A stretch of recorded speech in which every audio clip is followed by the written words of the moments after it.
Hey there. So it's been a while. It's been a long while, actually. Quite a while. And there's been quite a lot of happenings, you know. Things have changed quite a bit. I mean, it's been since, what? I think the last video I did was during the insurrection kind of thing. And I've had a lot of growth and a lot of development come up. And one of the biggest things is, I have admitted, I have come to grips with what is this true deal here. And it's, you know, it's as cheesy can be. Seriously, is how I feel about it. But nonetheless, there's no other way for me to look at this, no other way for me to consider this. And that is because there's several things I've been holding back really putting in a video. And one of those things is that one of the most severe things is that back in 2008, March of 2008, look, this was after my moment of equanimity and all that kind of stuff, and I felt that I had fulfilled my destiny up to that point and all. And yet my life crashed, completely crashed in the way that it did. And I did what anyone would do who had been the victim of child rape in rape culture America, where the child is blamed for it and all, and how it really screws you up. It screwed me up sexually for a long time. I mean, it still does now even. So, and I mean, and the way things worked out, the illnesses, I suppose I might call them mental illnesses, I suppose. What they are is my memory just doesn't work sometimes, or it doesn't work in a way, or it works in a way that allows me to get away with quite a bit, in a lot of ways. But it's also both a convenience and a curse at the same time. But, see, so I did, look, basically I put a gun to my head and I pulled the trigger. It was in a coal mine over there in Meeker, with the Rio Tinto that's over there. And this was March of 2008. And I was doing security guard and a friend of a security of a pit mine, so you know, I was there all by myself for 12 hours repeatedly in the middle of the night and stuff, especially in that part of the country. but it came down to, I just put a gun to my head and pulled the trigger. Now it's right here. Cartridge ejected. There's a bullet hole in the wall over there. I did not miss at point blank range. Okay? Now this is the ultimate truth. Look, I know that y'all don't have an ear to hear and an eye to see. There's no way that anyone can hear this and accept it as true. There's no way, you know, and that's just because in this world, in this reality, among you all, there's only two options, life or death. There is not life, death, and resurrection, and yet that's the entirety of Christ. That's the entirety, the point of it. It proves the divine reality. Resurrection is part of it. So I put a gun in my head and I pulled the trigger, and I did not miss at point blank range, and I was dead. I was dead. And now I'm not. Now I'm not. And it is as scary and as shocking as that truly is. Shocking in that now I know for sure that there really is a God. And now I know for sure that this God is Jesus Christ. And now I know for sure that he is on this earth in physical form, as I have relatively always known since a long time ago. Because it's not like he's just a recently born thing. He's middle-aged now. He's been on this earth for a long time. Jesus Christ in the second coming. There's a friend of mine who is an evangelist, who used to be a friend of ours back in the day. We had a little kind of group of gay quasi-bisexual guys that would hang around. We'd hang around with each other, and we'd do acid and stuff and trip weekend after weekend after weekend for about a year or so. And he was part of that group. But then he became an evangelist and all, and more or less cut himself off from his sexuality so that he could conform. And I've run into him a while back in April. This is September now, September 2021, and I ran into him back in April, and I went right after him because I knew that he was considering himself some kind of crusader victory because of the fact that his dick doesn't get hard over anything, much of anything, because he's cut himself off from his sense of true feeling. And so I come up to him with an accusation in that, and also by the fact that this is a red hat wearing tard that betrayed his oath to this democracy by supporting an insurrection against it. So I come right after him. When I saw him out there, I come right up. This is in front of the King Supers over here. I come right after him, and I confronted him. And I brought it right where it should be, and that is to remind him that the only way he's going to be able to perceive heaven is if he connects to his true self, his true sense of feeling, that he has denied himself up to this point in life, because that's what doesn't get him, turned on, I guess, or whatever the hell it is, however the hell. But that's why his wife left him after 30, 40 years worth of marriage, is because he couldn't connect to his true sense of feeling, his true sense of self. Now, the reason why I bring this up is because the real irony here is not only is this, the Don Quixote windmill thing, Mr. Crusader, it is also the real sad irony is that this special person who I know is God in the second coming. God as Jesus Christ in the second coming is in his family and has been far longer than he's been an evangelist. See, that's the real irony, sadness, despair potential here. But he's just going to say what he's always, what they would say. Oh, that's just a carpenter's son.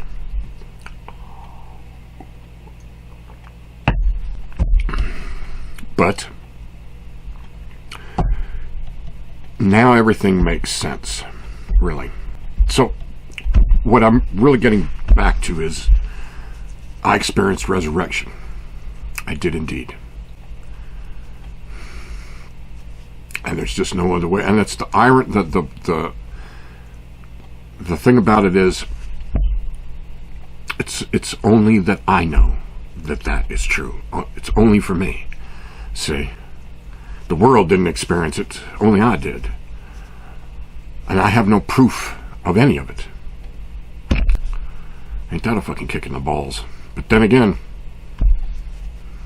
as he clearly tells me when God tells me the story of Lazarus, look, I mean, just in the way that the Trump tards are dying, they're saying, well, it's not the corona, it's lung cancer or whatever. They're not even admitting that they have it, and they're dying from it. And that's the nature of belief, see. I can't change belief. But he is here now, and he is not, and the church is completely unaware of it. And the reason why is because we are not here to validate the church. And what I mean by we is I do indeed, he has shown me that I have a legacy, a connection to the person that was John the Baptist for him in antiquity. I was that person. And I am reincarnated through multiple lives, of course, in between now and then and now. To where now I am still not, I'm not actually John the Baptist, I'm the reincarnation. But I'm not actually, living as that, but in a way I am. Because now I'm here to do the same role, to put forth a new dogma as I did then, and then he validates it. And that's what has yet to be done, I guess. is kind of, well, I have yet to put it forward completely in the way that it should be, but this is the process of it, see. Now, one of the things that I have been faulting the apostles for is not really knowing that this was God on earth, but I've come to the realization that they more than likely did. Many of them did. I know Peter did, as the Bible kind of says. And so did, I believe, Judas did as well. And I don't believe that Judas, now this was God on earth, right? And as it was God on earth, there was no betrayal. Because God asked Judas, hey, what are you doing, Judas? According to the book of Judas, the Dead Sea Scroll, that talks about God's relationship to Judas in the way that it was. They had a lot of conversations. They talked to each other a lot. So, now Judas's heart was broke over the reward of the pieces of 8. Because it doesn't make sense, his reaction, until you realize that it wasn't a betrayal. He did as God asked him. And so, Judas is not the enemy. Because God, this is God on earth. And as it's God on earth, a lot of the things that I kind of say that, you know, as I have said once, feed the multitudes for nothing. You know how there's that story. And all 4 of the books, all 4 of the Gospels have that in it, I think. But what it is it's like where there was 4 loaves, there's now 6. Where there's, 7 flounder fishes, there's now 10. Or something like that. It's kind of like how those who would contribute philanthropically had done so effectively that Christ got all the credit. But I don't really think it was God himself. Because you see, God created a carbon cycle to produce fish flesh, and he wouldn't stand in irony against himself. So, more than likely, the real truth there is that was the result of contribution. Where, if you really consider, when it comes to there's 2 stories. There's the story of the feeding the multitudes, and then there's the cursing of the fig tree. Now, why didn't he just will himself some fish then? So you see how the logic doesn't kind of line up there. So that's why the greater truth is that feeding the multitudes was something that humankind does through their own charity, and that God had set up a carbon cycle to produce the raw material to begin with, so he wouldn't stand in irony against himself. And that's what's really shown clearly when he curses the fig tree. Because you see, the thing about the force of life on this earth is that if it loves you, and you know it, as you are sincerely connected to yourself, to then feel it, it will deliver for you. And that's what was illustrated at that point when God cursed the fig tree. For whatever reason, the tree just may not love you. And I think that's kind of... But it does prove to me personally that this was God on earth, for sure. Well, I know who he... See, I know that he is here, but we haven't had a direct conversation about it yet. But I imagine that's probably going to change pretty quickly. But that seems to be the big thing that I had to do, is I just had to accept. I had to bring this forward and say, look, there is a special person who I know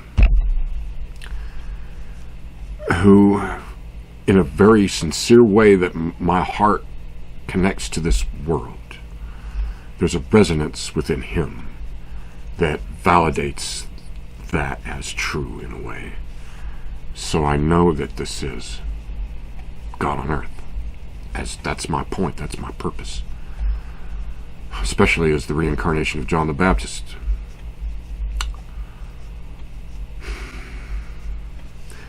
But along with that, I have to tell you something that concerns the story of him walking on the water. Okay, I have to make this very fucking clear. It's about will. It's not about faith. Because, see, this was God on earth. God himself. God of all things. This is God. And as it's God, what reward for faith then is that? See? Because that's really what he's saying.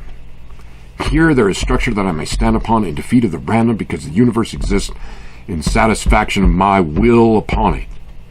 See? That's what he's telling us right there. So there is no... So, I've heard people preach, well, it was random, it was a kind of like act of random that Judas betrayed Christ. Well, no. Not when Christ is God on earth, God himself. There's no random probability there. Because you see, God is not subject to the random, and as he's not subject to the random, he doesn't make wagers and he doesn't take bets. So the idea of this horse shit, see, now that's another thing. Well, let me finish that one story. So here we have how it's will. It's a matter of will. It's not a reward for faith. The miracles of Christ, healing, raising the dead, it's within everyone. Everyone has that potential ability. You ever hear mind over matter? You can create through meditation, through basically reaching into your heart and grabbing hold of your true self and figuring out who you really are as a person. And then in that meditative state of self-awareness, or in a meditative state in that self-awareness kind of way, you can create within your heart, your soul, a point of zero gravity, an actual physical place of zero gravity within your being, within your body, that actually raises you up off the earth so that you bound across it instead of drag yourself across it. Your heart not free to live as you are conformed into something God did not create, and in that don't really have a destiny. See, that's how people then don't realize that, that's how they lose their destiny or whatever, is they are not truly themselves. So that's why it's really important that you figure out who you are and then live as that. Then you will find that the motion of the universe will work for you and not against you.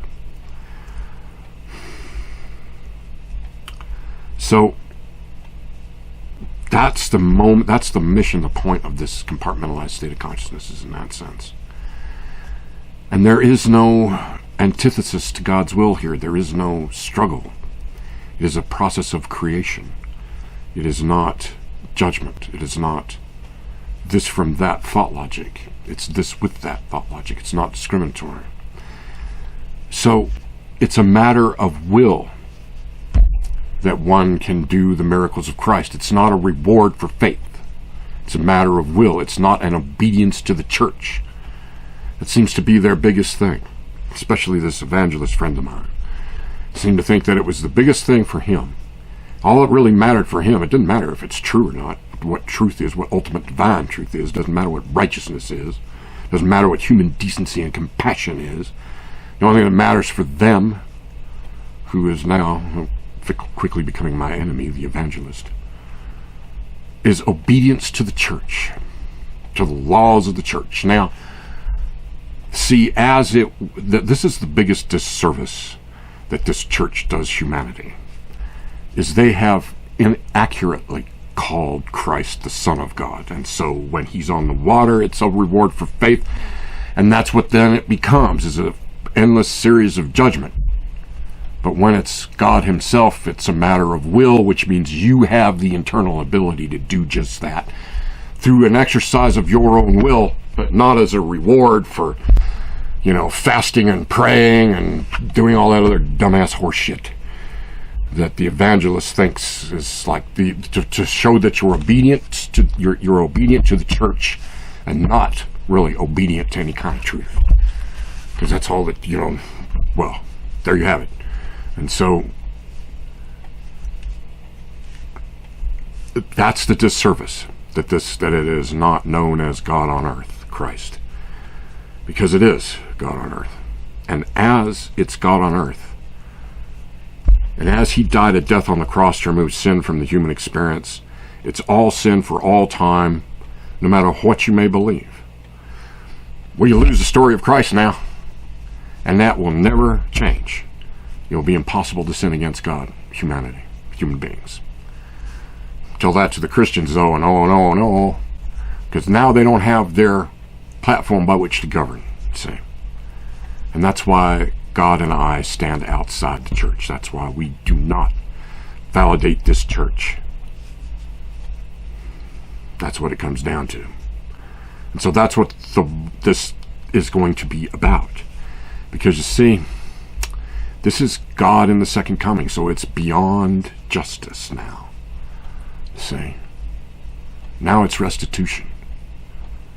Because now what's coming on is the reality of climate change as we will know through a collapse of the ecosystem, as well as wealth consolidation. Going to drive that over the top, and our economy and our entire society is going to crash, and severe enough to where every single person then questions what it is they believe, because that's what's necessary to make sure that that this Bible as it is presently doesn't make it out of this century. That's why we're standing on the outside of it now. Because you see, the offerings that the church has collected on sin, see, God died a death on the cross to remove sin from the human experience. And so the offerings that the church has collected on it since, and the sermons that they've done saying that it's still real and all that, that's what stands against the church to receive God in the identity of Christ in the second coming, see. That's why we now stand on the outside of the church. And we may let this all go, and it may come to this point now where the story of Christ could be lost to humanity for a period of time, if not all time, but maybe even for a period of time, because it's not going to make it out of this century in the form that it is. Because you see, it carries the weight of the Torah upon it, Jewish religious law, which means that God has to remain in the abstract. He cannot be a person. How unfortunate for Christ when it's God himself. See? So there you have the reason why the Bible will not leave this century. Also by the fact that it has been turned into a dogma of war. It's been changed from a dogma of peace. Look, we started this as a dogma of peace, right? And that was the whole thing, why we had to be pacifist and all that, you know, to show God himself that I was indeed following his requirement to be pacifist, and I didn't resist the humiliation and all, and the beheading, even though I could have easily. But maybe that's not going to be the case this time around. But in any case,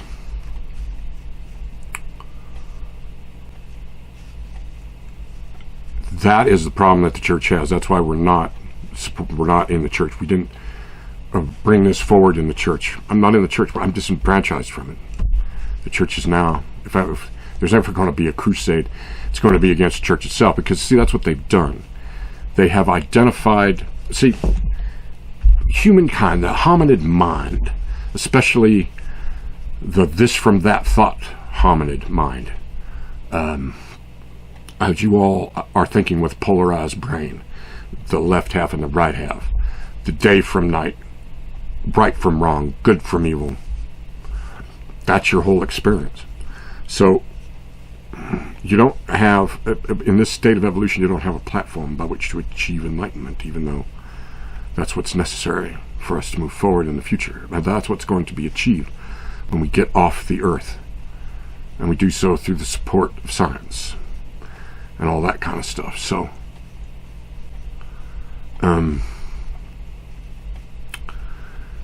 the church has failed humanity in that they didn't know that they have wanted to govern. So that was one of the things that I kind of faulted the apostles for, that I wanted to kind of step back from and say, well, maybe not entirely, because It seems that Peter knew that this was God on earth. And more than likely Judas did as well. So we have Revelations, which is the part of the Bible that calls... See, the hominid mind, I was trying to get to this before, the hominid mind experiences darkness right up on your eyes. Like, that's the thing. We're back, you're in a... Let's say you're in a mine shaft and you cut the generator and you're wearing night vision goggles, you'll actually see people kind of swim through the darkness because it's right up here on their eyes. That's how they actually perceive it, the human hominid. It's in their eyes in that way. And as such, see, the truth of the darkness is it's not the darkness. It's the absence of light. It's light and no light. It's the ultimate of nothing. And yet the hominid mind, especially the polarized one of this time, perceives that darkness to be a substance. That's the name darkness.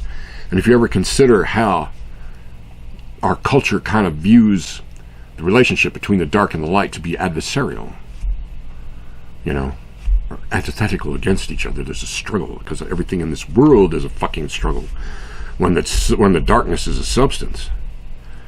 So you have the initial construct by which the church capitalized on and named the darkness evil, and then named evil Satan, and gave it an actual identity by which it can then now fight against God. And then they built this thing called Revelations that they stuck on the end of the Bible to then authorize their crusades or whatever the fuck it is, to then change the dogma from a dogma of peace to a dogma of war.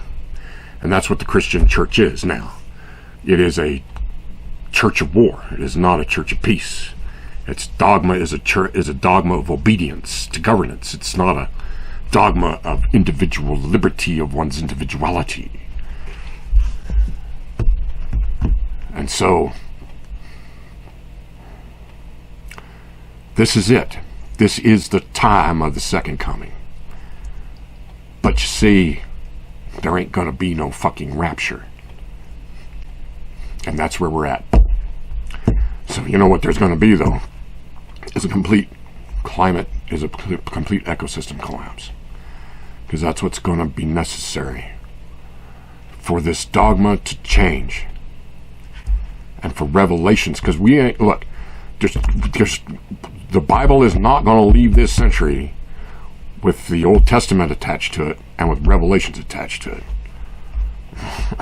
Not now that Christ is on this earth. You can bet it's going to be an ass whooping. So that's where we're at, folks. And I don't give a rat's ass what the hell anybody thinks. So I know what I experienced. And I know who God is on this earth as a physical person. And I don't really care much else other than completing this mission from now on. Because look, the person that I was, well, pretty much I ended him in that way. Sadly so. So,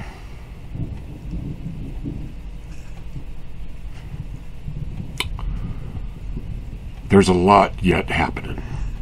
And if you really consider how things are getting, it should be obvious. The signs are here. In a way that they haven't ever been, that they really are. Now I know it's as weird as fuck for someone to claim all this and say this kind of thing, but well, there we have it. I just cannot not say this anymore. I have to bring all this forward. The fact that I've been resurrected, the fact that I committed suicide, the fact that I've been resurrected, the fact that I know that there is a new Messiah here. I have to just bring all that forward and say this is the truth of it all.